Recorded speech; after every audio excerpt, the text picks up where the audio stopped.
So here's the v4 code base. Beautiful, effect small.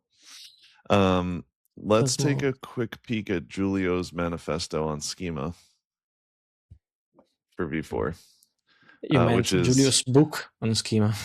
Yeah, his 7,000 line markdown file of everything related to schema v4. And if that wasn't enough, there's also a migration document, although it's much. I actually reference this one a lot more than the migration doc. Is it true that the effect license will change and require pay by yield, but only from open code? Actually, it's even more specific than that. It's pay by yield only for DAX and only for Kit. So it's gonna, especially for Kit, I think it's gonna get pretty expensive. And it's not just pay by yield usage, it's like pay by yield invocation. So definitely going to be a situation over there. All right, so let's answer this question about schema and then we can sort of move on. So I actually ran into this recently when I was helping a friend work on migrating to v4. So I think the easiest way to get started with class-based structures in schema is to, if you have a struct schema, which again, a struct schema is used to model usually like a piece of information, like an object, similar to like zod.object or z.object in Zod. So schema.struct is used to model objects in schema, and you can turn a struct schema into like an opaque structure. So maybe I can even open a new CD effect small, and we can check out main, and I will make this bigger, don't worry. If we import, I think this is a worthwhile conversation because there are a couple of different ways to create class schemas in effect. So let's start with maybe like a common example of a structure you might model with schemas. We have a point which has a finite x coordinate and a finite y coordinate. Finite schemas are used to model numbers that are finite in JavaScript, meaning they don't. Finite does not represent numbers that are not a number, infinity or negative infinity in JavaScript. So this is basically like all finite numbers except for those three values. And usually when you define a struct schema, and let's just say like you're doing this in a library context or maybe a domain package in your application, you also want to define the type at the same time. So type of point.type. And this allows you to, when you're importing from this file, import point, and then you get access to both the type, the symbol point represents both the type and the schema. But some people don't like this, and like it's annoying to them that they have to declare a separate type for the schema. So an alternative to this, which is I'll call like the plain struct pattern, right? Plain struct schema, is to use schema.opaque, opaque struct schema, which gives you class syntax. So export class point extends schema opaque point.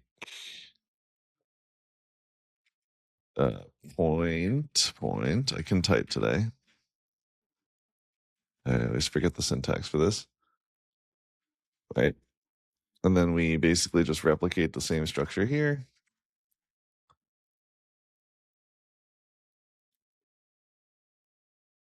And now point here is both the type and the value. So you still have the like actual methods on point that you can call. And then you still have because it's a class, and in JavaScript, a class is both the type and the like runtime object at the same time. Yeah. So I'll call this like the opaque struct schema version, which is fine. And you can attach behavior here like you would on any other class. You can have like, decode equals, static decode schema.decode unknown effect, this. And now decode would take an unknown and you get the effect back. So you can add like static properties, and that's nice. But if we go back to Julio's document for a second, there are actually other ways to do this that are maybe more robust. So let me keep searching for class. Keep going. Classes and opaque types. So let's get rid of this. So schema.opaque lets you take a struct and wrap it in a thin class shell whose only purpose is to create a distinct TypeScript type. Internally, the value is the same struct schema. Instance methods and custom constructors are not allowed, so there's no new. It's not enforced at the type level, but it might be enforced through the linter. So generally speaking, you don't want to you could do this, but you don't want to attach behavior to these schemas if you can. This is the static side, which is fine. You can attach behavior to the static side, but you can't there's no way for us to enforce adding instance methods here, I don't know, as string or toString, right? There's no way for us to enforce not doing this on the type level. So really, I think you should think of opaque struct schemas as just a way to take, let's call this like 0.2, because I want to retain these things. Because if you look at the type of point here, you get the full object here. The difference with 0.2 is if we alias it for a second, you get an opaque type here, and opaque just means you don't see the full structure, you just get the pretty name. So that's the second way with schema you can define class schemas. But again, this is really just a type level wrapper. trickery. Yeah. Oh, it's type level trickery. It's an opaque wrapper around, whatever. How is it different from schema.class? Schema.class does other things here. You can add instance methods. You get automatically implemented equal. Instances carry the prototype, so instance of works. So when you have, and Julio does a really nice job of detailing all of this in this big giant schema manifesto. So if you just want a pretty type and don't need any of the other fancy stuff that a class schema gets you, schema.opaque around a struct is fine. And like I said before, you can add static methods here. It's just instance methods that won't work. If we scroll down, let's skip recursive opaque structs. We don't need to look at this. You can add a brand to your opaque structs if you want to. This can be really useful for making the type unique, because again, this is just type level trickery around this struct schema. So if you have the same exact struct schema, they'll be assignable to one another on the type level unless they're branded.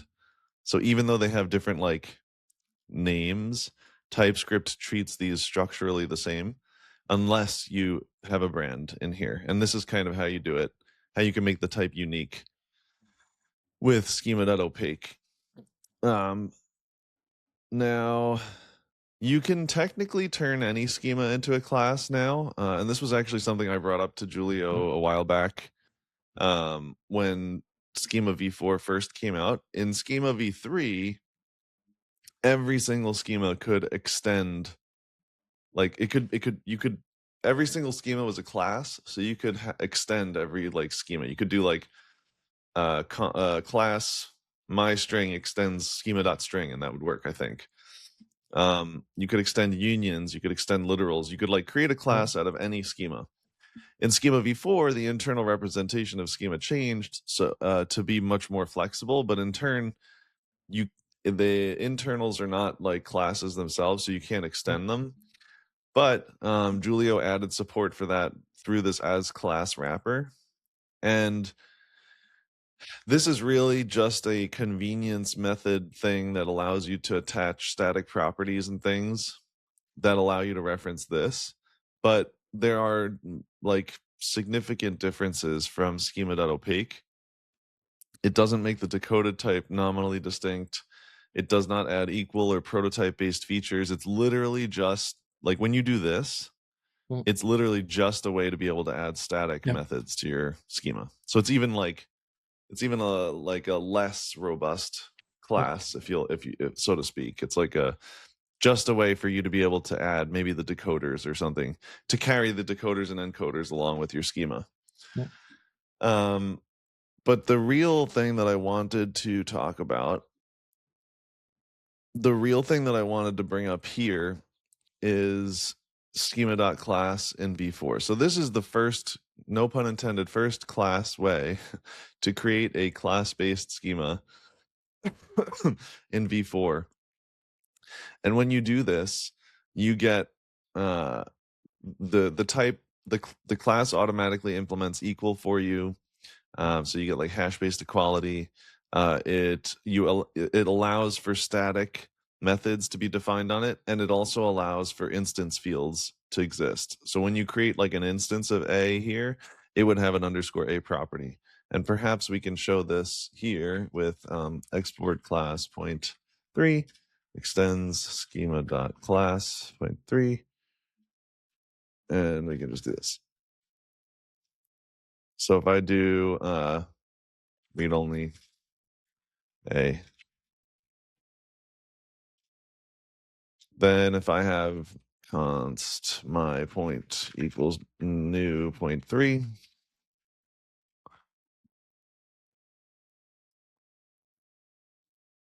right? And I do my point dot A, I have this available as an instance method. And you can add like methods too. So if you wanted like a static read only, right? Origin equals new this. I think this works. You could do const origin. point 3 origin. Yep. Right. And again, you still have access to the instance fields. So class-based schemas are probably the most flexible and powerful in that they give you the ability to define instance methods, static methods on the class. They implement equal for you, and there's a bunch of other stuff that Julio kind of goes through over here. You can also brand classes the same way that you can brand opaque classes. And I really want to focus on this for a minute, because this is kind of where this is something that's been tripping people up recently, because we made it explicit in V4 and it was not in V3. So let's say you have like an HTTP API, right? Where you've got some HTTP API spec, HTTP API, HTTP API, HTTP API group, and HTTP API endpoint, right? Class my API sends HTTP API make my API add HTTP group make test.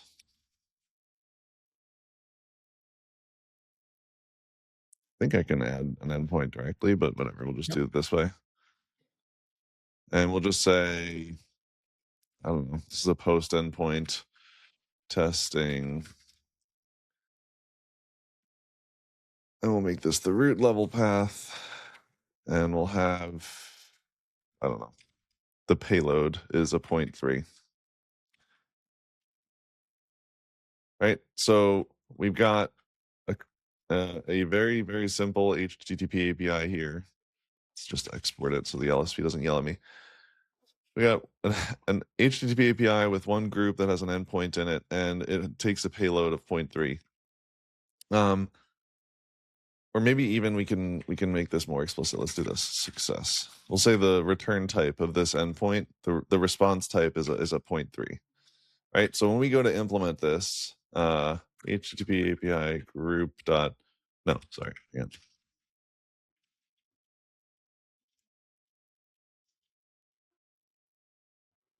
Let's extract this test group And now when we do the test group handlers, what is the word? Implement? No. You think you need HTTP API builder? Yes, that is what I'm thinking of. HTTP API builder. Oop. Thank you. My API test handlers. So when we go to implement this, handlers dot handle testing, if we were to just return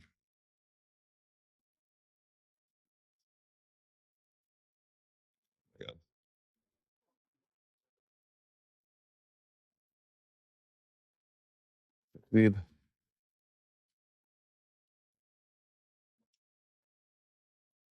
think this is the right syntax, right? What's the let's remove. Correct.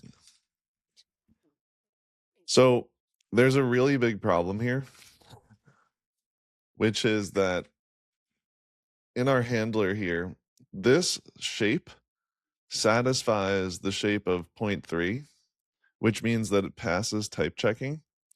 But at runtime, so at runtime, this will fail because this is not an instance of 0.3.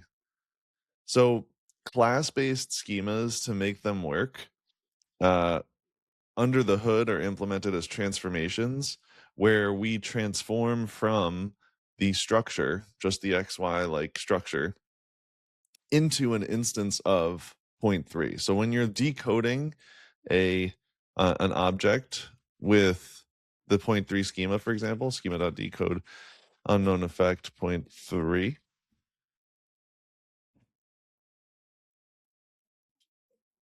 this here under the hood implements a transformation where first it will decode the structure, making sure that the structure conforms to this structure, and then it will transform that structure into an instance of 0.3. And so that's why on the type side of the schema, you get the 0.3 class as the type, like the actual instance type is the type of this schema. So this here will actually fail even though we can't represent that at the runtime at the type level, because this is not an instance of 0.3. To fix this, you could either use a struct schema here. Obviously, that's not as flexible. The other way to do this is to have the class here. Whoops. Vim going crazy. But there is one parenthesis short. There is a way to fix this on the type level, and that's to brand the schema. So I mentioned before that, like, especially when working with the HTTP APIs, this is like a foot gun that even I've hit. So I've made it a point to use this second brand type parameter pretty much all the time when working with my class-based schemas. I forget what Julia organized. Brand. And all you have to do is this. And now we'll get a type error here because property brand is missing in here, but required in 0.3. And now if I change this to an instance of 0.3, this will pass type checking and it'll eliminate that silent foot gun. So this was like a really long-winded way of explaining this and like trying to get to this point. But I think class schemas are exceptionally useful in V4. They're very flexible. They're more flexible than they were in V3 even. But we should all be aware of like the foot guns, and that's why like branding them at the type level I think is almost required, especially if you're using your schemas in the context of like an HTTP API or an RPC API. Why isn't that the default behavior? Because we can't brand them. I don't think we can brand them by default because you have to declare a unique symbol like when at the declaration point. There's no way for us to do it by default. I don't think. Basically TypeScript TypeScript takes that unique symbol declaration location and uses that as an identifier for the actual value of the unique symbol. And so that's something that needs to live in the code where you declare the classes. Otherwise, we cannot do that. Because if we would do that, that means that we would like reuse that for all of the classes. Right. We could consider making the second type param mandatory. Yeah, Mike, we Let's could. send it. I think that it's worth consideration. I'm not sure it's like the right move, only because I think there are like valid situations where somebody might not need the brand and might just want to use these, like maybe in the context of a CLI, whatever. But even then, like I think there are valid situations where you hit this foot gun, and so having this brand here makes sense. How does that differ from the identifier point 3? It doesn't differ per se. It just attaches this brand as a TypeScript unique symbol to the point 3 symbol. So point 3, like this symbol still exists in TypeScript, but now we have this kind of like fake property that exists that's completely unique in TypeScript. I think that I got I think it was referring to the point 3 string that we have to pass in for the identifier. That one, yes. Got it. That one is not used anyway at type level. That one is used internally. If I recall correctly, that's an identifier that's used mostly to allow things. If I recall correctly, you can have let's say that you have ESM and you end up with duplicated like class definitions that are basically the same. If I recall correctly, that identifier is used so that two classes from the same identifier, Yeah. that's... Let's see if Julio talks about why we need the identifier.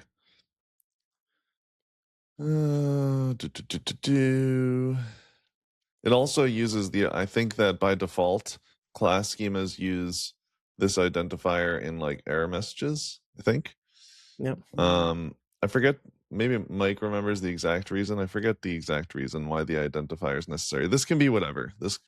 And usually with these identifiers, like I kind of default to making them the package path, but Mattia's LSP can actually just generate them for you. And there's like, if you look at the LSP documentation, he walks through how you can customize that behavior as well, which is nice. This way you don't even have to like really worry about this. But the brand itself is just a fake type level property. Definitely we need a rule for that. I'm pointing that we need a rule that if someone wants to opt in that behavior, a rule in the LSP that triggers when you have schema classes without that brand defined. Even, I mean, that kind of depends on whether or not we make this mandatory. Yeah. If we don't, yeah. Could that identifier be used at the type level as a pseudo-esque brand? I don't think so, because you can't guarantee that it's globally unique in a TypeScript program, whereas unique symbol will always be unique within a given TypeScript program. You guys are smarter than me, but I just see added complexity to make classes work with schema, but I'll need to revisit a few times. I don't really see the argument there. maybe I'm just too used to this, but like most of, like, especially if you have the LSP installed, most of this syntax just gets generated for you. Like my schema class extends schema.class. Like the LSP generates this for you. And then that's it. Like, and again, like Mattia said, we could enforce this at the type level, or we could enforce this from the LSP. But I don't really see, especially if you don't consider brands, like this is just a class that is backed by a schema. That's it.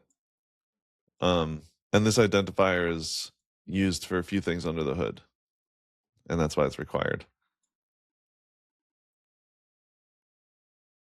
Yeah, also this has absolutely nothing to do with schema. Classes are problematic in TypeScript. Agreed. This is like all of these things we're talking about are ways that we're trying to guard against how weird classes become like to deal with in JavaScript. Mhm. Like if classes behaved a little bit more consistently or had a little bit less strange behavior in JS, like most of these things would be unnecessary. Like we wouldn't need this self parameter if TypeScript was a bit smarter about inferring this on the static side of the schema. And we also wouldn't need the identifier. Like there's just like, ergo my comment above about why use classes. Just if you don't like them, don't use them. Yep. Just use the opaque or just the struct, and Yeah, that's it. there's no Yeah. requirement to use classes. The only benefits in my mind that like you get by using classes are you can attach custom behavior, Mm. which I do think is useful. Like you can attach custom methods that allow you to, same way you would on any other class in JavaScript, you now have a schema that the instances have access to specific methods. The type, you don't have to separately declare the type, right? The type and the runtime symbol are one and the same. So, I mean, I think there are valid use cases for using class with schema, and I think they do have quite a bit of power attached to them. But if you don't like them, just don't use them. You don't need to. For example, one use case could be, for example, if you define schema class error, you can, for example, define getters on the class error to automatically construct the error message based on values that are stored in the class without having to construct them at instantiation of the class instance. You can store on the class only the properties for the actual error that has happened, for example, a tag and the HTTP status code, and then you can define a get message and construct your HTTP API has failed with the error, etc., etc., etc. And that way, when you log your causes, you will get that error as well. And also Right. other things like custom equality or whatever that can be defined. It's something that you can get with schema classes. You cannot get with schema structs unless you like perform your own transforms after you have used the schema struct. But again, then you are basically recreating a smaller version of schema class.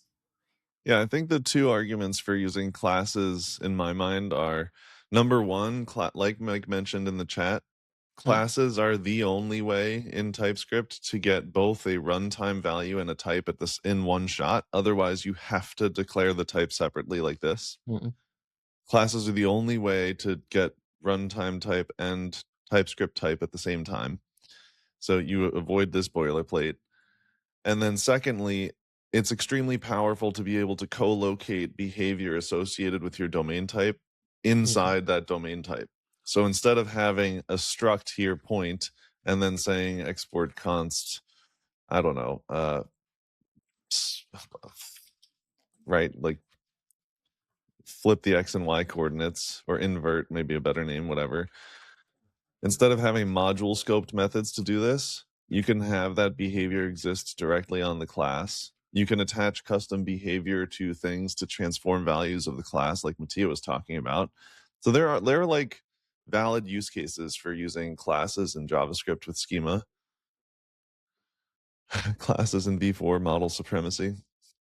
Model's a whole nother conversation, and it's still technically experimental, so or unstable. So won't be talking about that right now, but um yeah, and so there are very like valid reasons to use class. I think the main two that are easiest to understand from like a beginner perspective are co-locating domain specific behavior with your domain type and avoiding the boilerplate of having to separately define the type here.